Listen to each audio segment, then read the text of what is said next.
as an administrator, is always an educator first. I'm a music teacher and a history teacher who sits in the role of principal.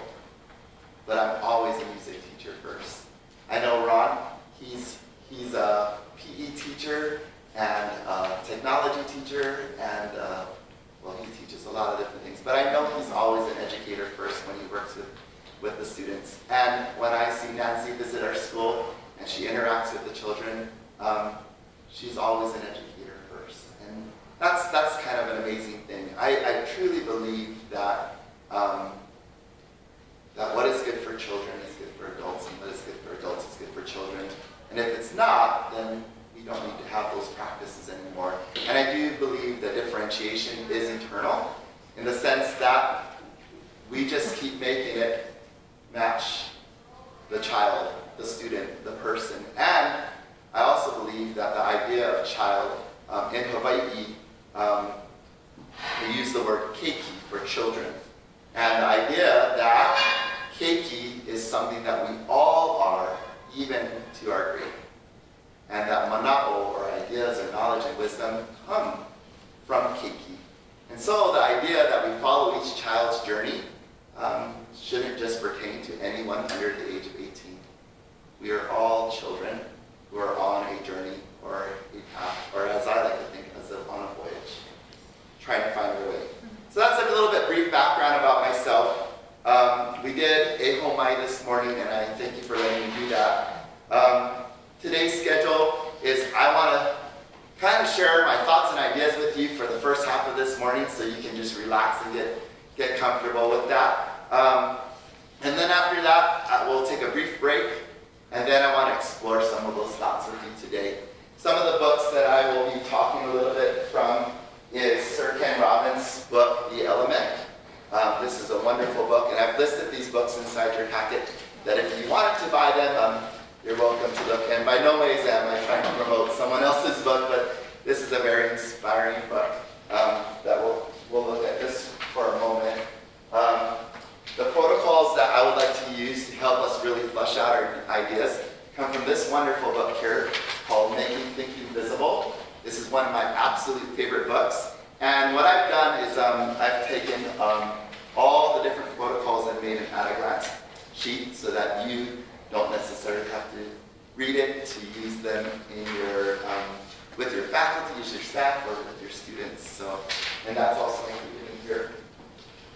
And then this book was shared with me by Dr. Chip Wood. It's one of my favorites. This is called Teaching with Fire, and it's a book of poetry that was compiled by different educators all around the world.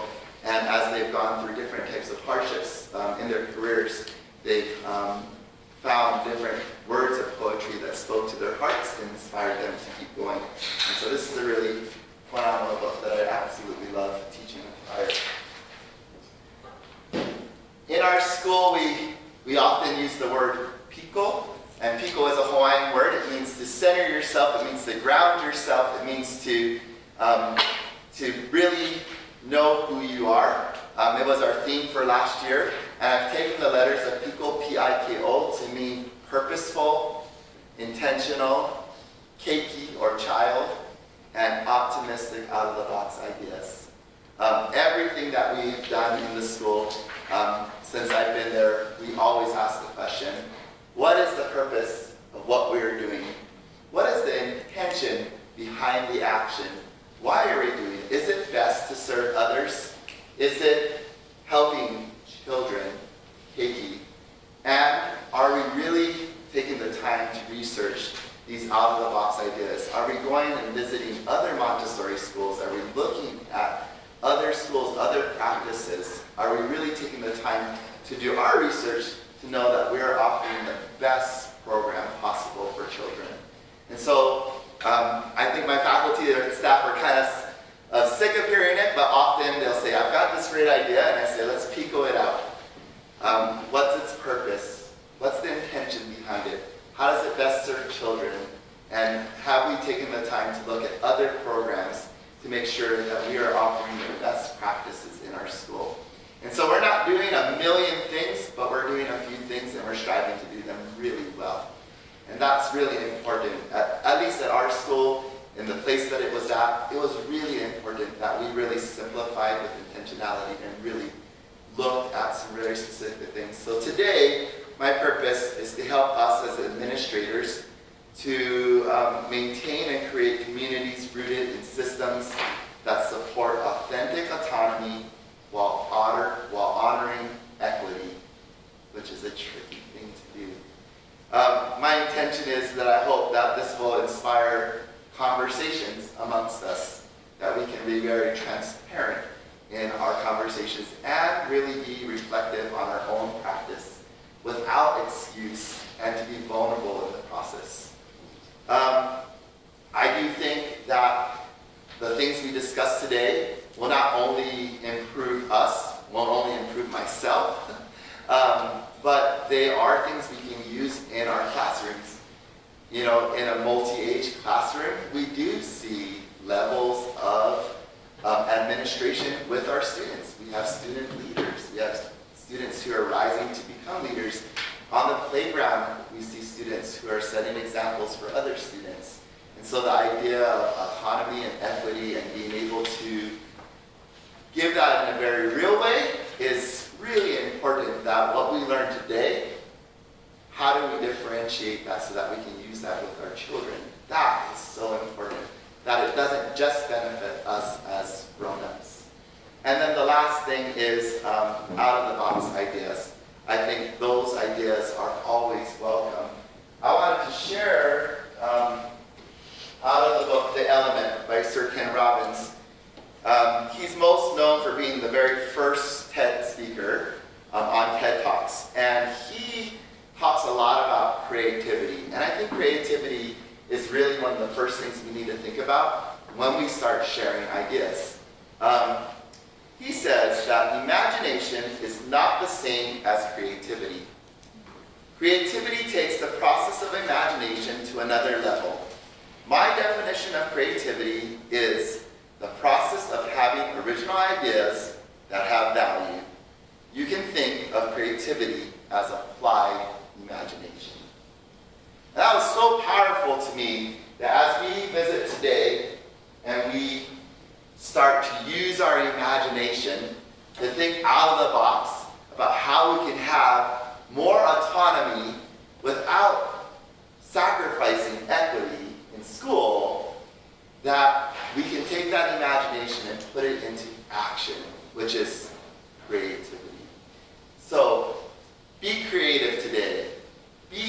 Let that imagination run wild. If you're brand new to a leadership role in your school, don't be intimidated by the amazing wealth of sage knowledge that we have here in this room, and vice versa. And I don't think this is ever as hard for those who have been in it for a while, but be open to hear the younger ideas that are coming up, and then let that happen in a very organic way. So that's hopefully the premise for us to really be vulnerable in sharing our ideas today. So I want to get right into it. In an act of good faith and vulnerability, I think it's good practice for everyone to seek out opportunities to be published. I had a principal who asked all their employees, from their teaching assistants, their custodial workers, all the way up to herself as the head of school, that they strive to be published once a year.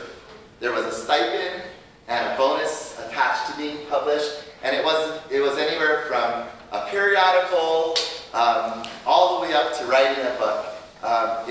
She always thought that it was important for us to be questioning our craft, defining our craft, and refining our craft. And that was so important. And I've tried to keep that same goal in mind throughout my career, to try and be published at least once a year. And I don't necessarily think the things that I publish are great. And I had a creative writing teacher once who said, I am in the mail, therefore I am. You know, there just comes a point where you revise and you revise and you revise, and you have to just say, okay, I'm just going to stick it in the mail and be good with it. And then, you know, the second you do that, you have about 50 revisions that you really know should have been in there, but oh well, the stamp's on and it's gone. And I've learned to deal with that. So currently I'm working with a publisher, and it's going to be my first book out there. And I've recently just finished the abstracts to the chapters in that book. And so today, I'm going to be sharing with you my really rough, grammatically incorrect rambles and rants of what I think as I've been a school leader, and how we can better lead schools, or how we can add to the conversation, or how we can spark the idea that there really is a conversation out there. Because what happens as school leaders is we get caught in the daily tasks that need to be done every single day. There is a checklist that we never finish. I was once visiting with an uncle of mine. There's a most northern point of the island called Kaena Point. And it is the roughest surf and the roughest water. But in this area, there is caves full of lobster. There are huge fish. There's these mussels called opihi, and they grow against these jagged rocks where the surf hits. And in order to dive and fish there, you really need to be able to hold your breath. And I used to practice holding my breath in hopes that I could go to Kaena Point and go diving. The thing that I learned about holding your breath when you go diving is that you become more and more, you're not able to hold your breath longer and longer, but you become more and more comfortable with the pain of holding your breath. And that's how you can hold your breath longer and longer. And I think as administrators, we become more comfortable with the pain that we go through. And sometimes in that comfortability that we experience, we begin to desensitize ourselves to practice and craft.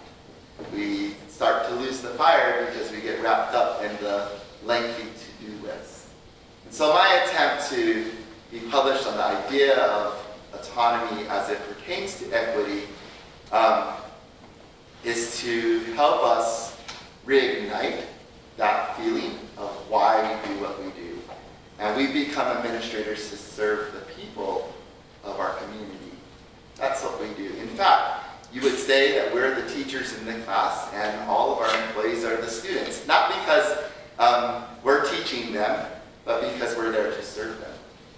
And so how do we do that and balance this idea of equity? So I have, these are the chapter headings here. Take a look in the mirror. I'm so great, I'm the humblest person that has ever lived. The great myth of fatal mistakes. If you mess with the bull, you get the horns. It's all politics. Accountability, gratitude is not weakness.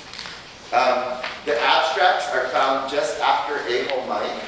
And later we'll be doing an activity where we look at those abstracts and you'll have a chance to discuss those things further. So I do encourage you during the breaks, if you wanted to read through those abstracts so that you're able to pick one, to really dive deep into that would be to your advantage to prepare. So the first one that I want to talk about today is take a look in the mirror. And as it pertains to equity and autonomy, we really want to be leaders who are always giving our employees as much autonomy as we possibly can. But the question is, as far as this thought's concerned, is where does the amount of autonomy that we give our employees end and your equity begin? So, is there a point where you give so much autonomy that you can't make the final decision when the final decision needs to be made? And it doesn't always have to be made by you, but there are situations that come up as administrators where you do need to make a choice, especially when you give the autonomy to write, to research a new writing program for your teachers. And then you have 5 different writing programs, and they're all equally amazing. Somebody will have to make that choice. So what happens when you make that choice and your employees feel like you favor the choice you've made over the choices that were presented and were not chosen? That's a tricky thing. So autonomy can be a real double-edged sword, right? So my thoughts is that we struggle with giving autonomy and we feel less equal in the situation, especially when we're put in the situation to choose, because we don't allow ourselves to have that same autonomy. Sometimes we take ourselves so far out of the conversation in hopes to honor and serve, to create buy-in that leads to consensus, that we exclude ourselves from the process. So my suggestion to you is to take a look in the mirror to see how much autonomy are you giving yourself in the process of giving others autonomy. Often, as school leaders, we like to do a hands-off approach because we want to honor what people are thinking, honor the process of research.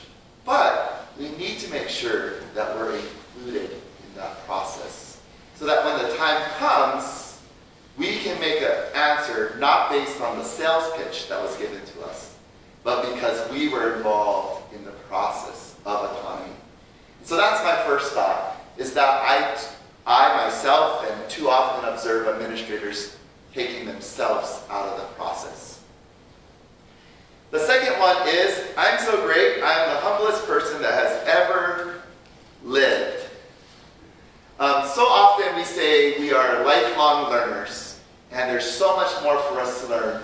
And sometimes when people reach out to us and we're giving autonomy, we use the excuse that, well, I don't know.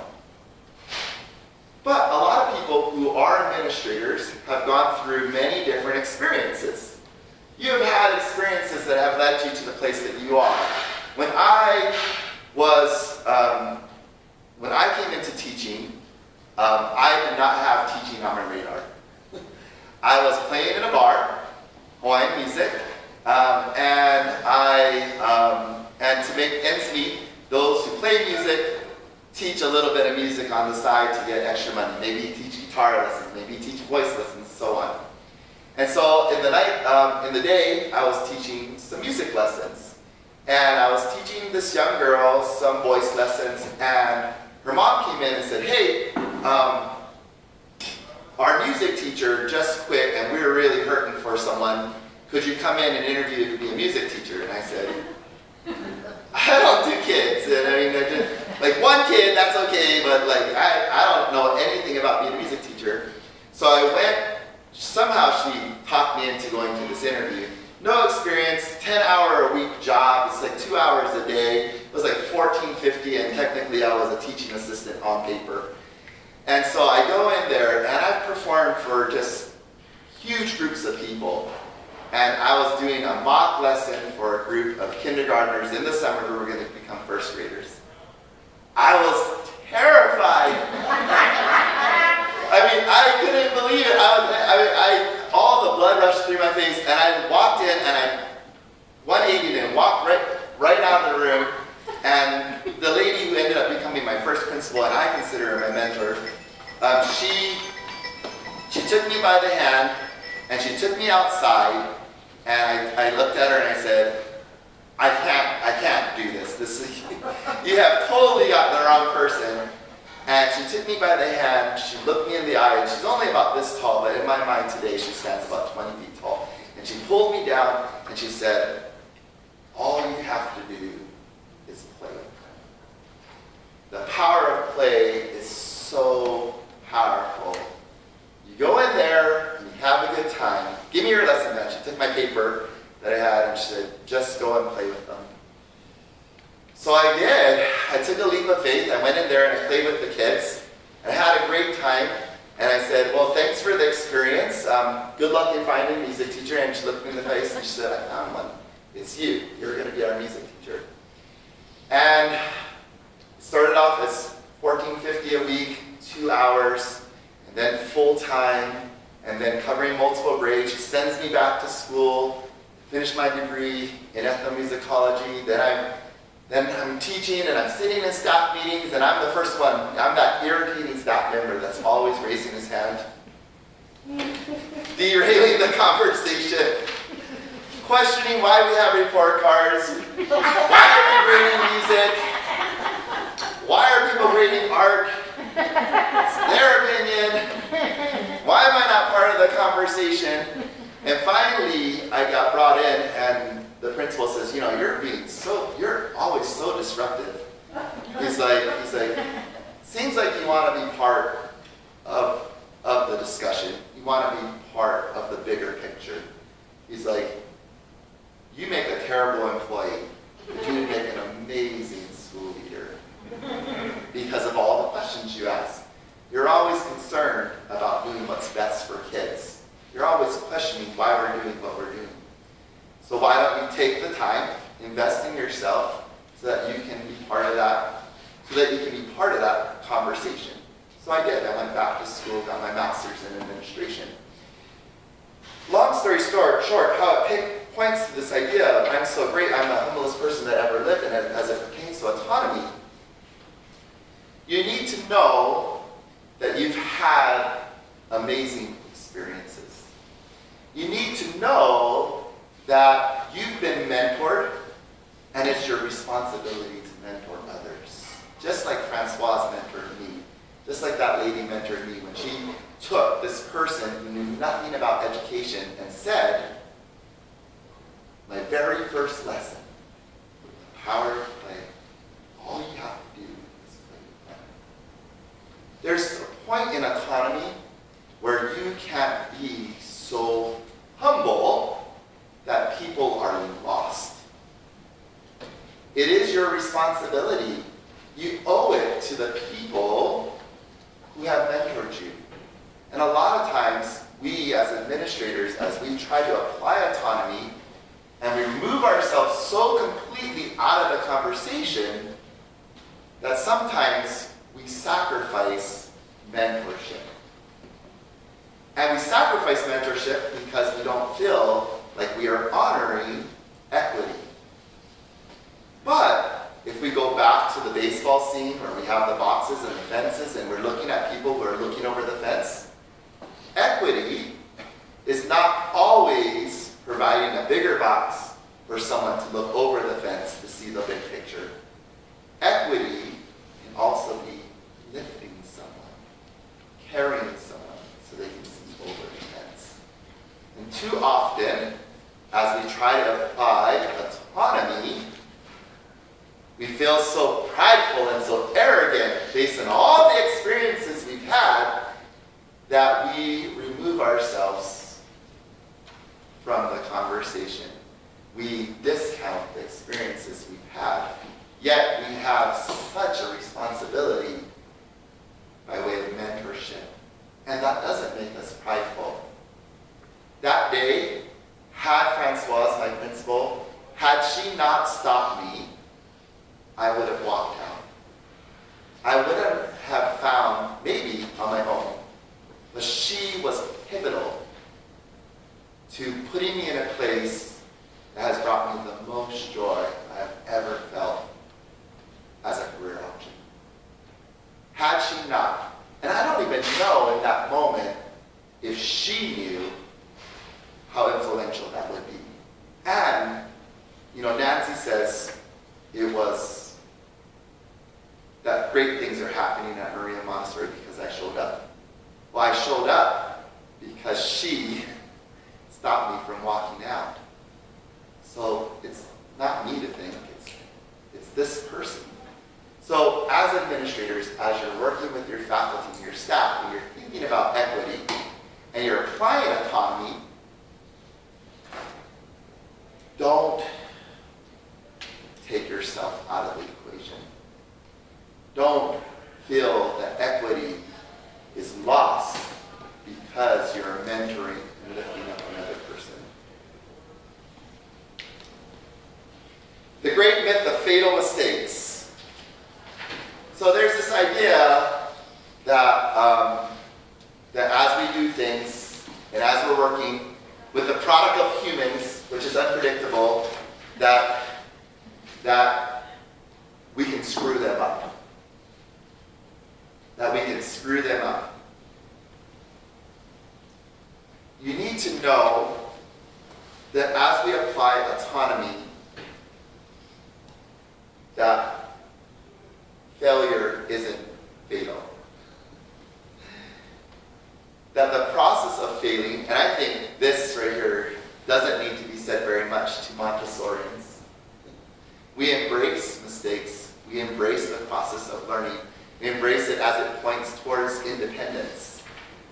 But the process of making mistakes can be a very tricky one as school leaders. And it almost contradicts the point that I made previous to this. Because of our experiences, often we do know the answer. So what happens when you know the answer?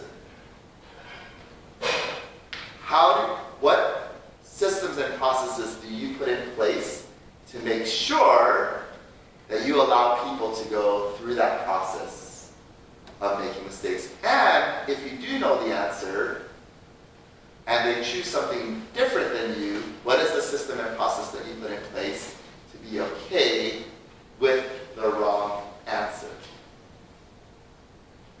So, at one of my schools, and I won't get through all of these points, because I hope that the rest of our time will really look at those points. But at one of my previous schools, I was teaching music, and I have gone through a process of getting over my own arrogance, and it's not gone yet. There's still this part of me, even though I don't feel like I'm pretty great, but when my ideas are not really accepted, then there is a little part of me that feels really uncomfortable. Therefore, I know I'm still dealing with the idea that I probably think I'm pretty great, or else why would it bother me? So, I was at this one school that I loved.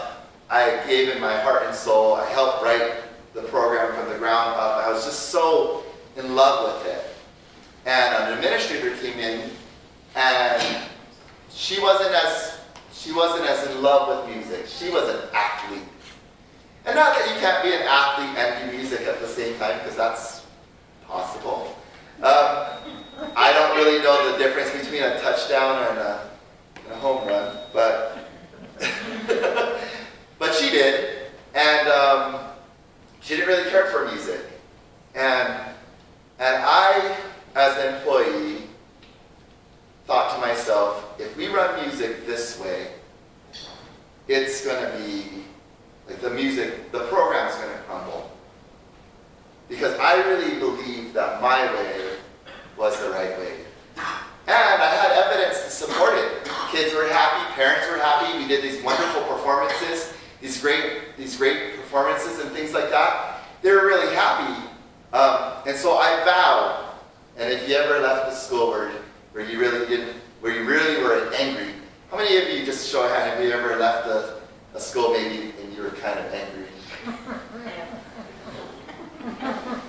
I was so mad.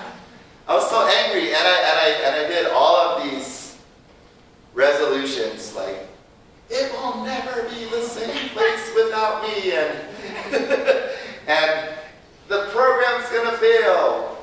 And what happened was, after I left that school, this administrator hired like-minded people as her. And in my opinion, like-minded people were the devil. No, I'm just kidding. They were bad people. The reality of it is that the school didn't fail, and the program didn't fail. It was amazing.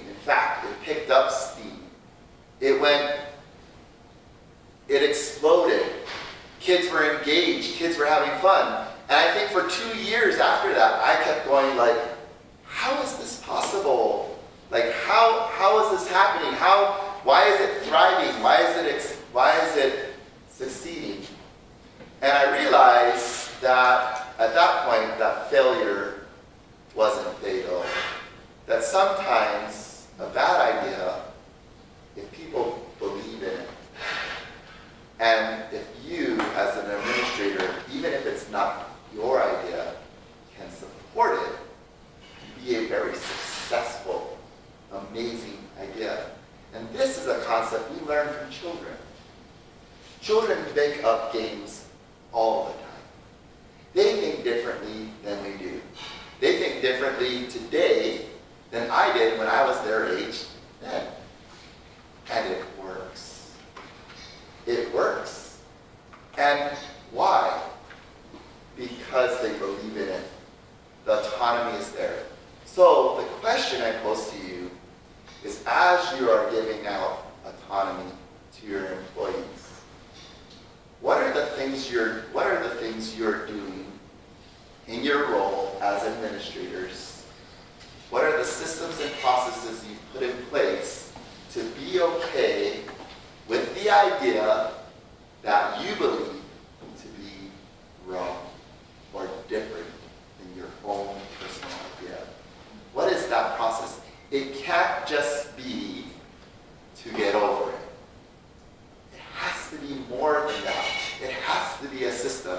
It has to be a process that you go through, that you've outlined, that you've practiced, that you've defined and refined. You cannot just think that when someone disagrees with you, that you're going to be okay with it. Because deep down inside, is the end result still your idea? Or are you able to jump on board with an idea that you didn't come up with, that you didn't think was right, that you thought was wrong, that really can become successful? So, in hopes to model that, I'm going to leave you with this one thing. And Nancy helped me out because she gave me this assignment so early in time that we've adopted this as our theme for this school year. So it is trust. At the end of the day, autonomy and equity lives in a world of trust. And we've defined trust to be 5 things. Number 1, trust needs to be transparent and vulnerable. That's T. Transparent and vulnerable. You need to make sure that we are honest with everyone, and more so, like my first point that I made today, honest with yourself. That is so very important. Number 2, R, respect. There has to be a high level of respect for those you work with and for yourself.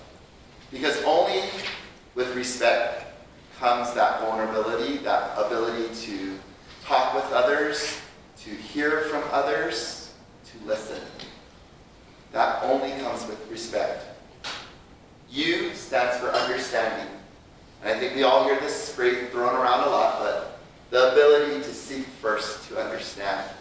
It's so important as we go through the process of balancing out equity and providing space for autonomy for others.